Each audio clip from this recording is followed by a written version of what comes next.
Real stories, fake people. You're watching WAIN News. Good evening. This is WAIN News. I'm Walter Steele. And I'm Donna Shmeckelstein, still pretending any of this matters. Congress has once again failed to pass a funding bill, missing the latest deadline. The lapse could extend the shutdown, affecting hundreds of thousands of federal workers. Democratic leaders fear the stalemate is just a ploy for President Trump to dismantle critical government programs like the National Pronoun Registry and Department of Safe Spaces. The opposition claims they're listening to the American people, just not the ones trying to work or eat. Congress is still being paid, of course. Wouldn't want that disrupted. In tech news, your future is now available for download. Austin startup Predictify says it can tell your future using 20 years of browsing data. Nice try. My browser history auto-clears every 10 minutes. I learned that lesson the hard way. For a little extra, it offers a premium aura analysis, which is just your webcam trying to make eye contact after what it saw.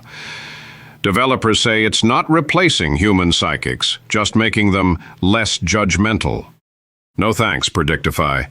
Miss Cleo told me you'd be coming, and to never leave a paper trail.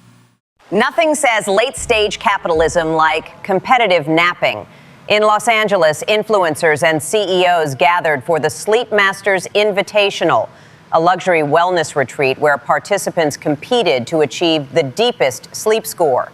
The event featured biometric mattresses, lavender mist drones, and a $25,000 prize for whoever could stay unconscious the longest, which coincidentally describes most of my first dates. Organizers called it a revolution in rest. I call it what happens when money finally runs out of ideas. For the record, I hit a perfect REM cycle last night after popping 3 CBD gummies and binging Antiques Roadshow. Elon Musk says humanity could establish a self-sustaining colony on Mars by 2055. The statement came during a recent SpaceX event, where Musk outlined plans to launch unmanned starships to Mars as early as 2026. His plan includes mining for water, building sustainable cities, and exerting complete and utter dominance over the Martian population. NASA officials responded to Musk with cautious optimism and a copy of their resume. In other cosmic news, India's space agency has announced plans to build and operate its own space station by 2035, with construction beginning in 2027.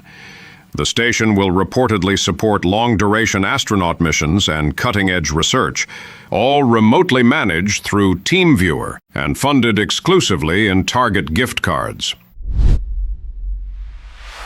In local news, a mysterious NASA capsule has landed in a field just outside Brooksville. WAIN's Millie Pickens is live on the scene. Millie, what's the situation? Good evening, dears. About 2 hours ago, the equipment was discovered here in the field. It's believed to be part of NASA's new atmospheric sampling program, although that's not confirmed just yet. It's been humming quietly the entire time. Millie, the equipment appears to be glowing. Has there been any attempt to collect it? Oh, no, dear. They're mostly grazing around and sniffing it on occasion. They seem curious, but no action has been taken so far. Millie, I meant the officials on scene. Well, they've been grazing on the blueberry muffins I baked early this morning. Such nice boys. Should local residents be concerned about the events unfolding there this evening? Heavens, no. I've got more muffins in the van. Just don't tell the cows. They're very hungry. Back to you, dearie. Thank you, Millie. Don't get too close to that thing. In Fairhaven, Vermont, a town of about 2,700 people, officials held an honorary Peck mayor race to raise money for a playground and remind voters that democracy can still be adorable. In the end, residents elected a baby goat named Elsa as their honorary mayor, narrowly defeating Steve, the alcoholic chimpanzee, whose campaign slogan was simply, "We've all made mistakes." Speaking of alcoholics, let's see what's happening in Walter's Corner this evening.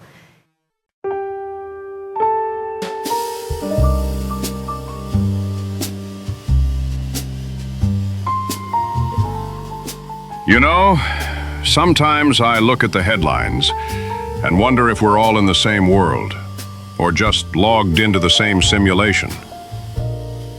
Every tragedy now comes with a thumbnail, every moment of grief monetized. Someone's always holding a phone, capturing a catastrophe like it's their kid's dance recital. We don't process reality anymore, we post it.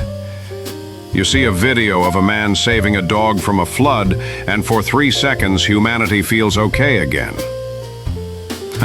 Until you realize the clip ends right before the dog bites him. Then someone remixes it with lo-fi beats. We used to ask, is this news? Now the question is, will it trend? And it always does, for about an hour. Then we scroll, then we forget. Maybe the real breaking news is that nothing breaks us anymore. Anyway, stay tuned. We'll be right back. Millions joined No Kings rallies this week, marches calling for limits on presidential power and a return to boring government. Organizers said it was about democracy. Cable news called it Sweeps Week.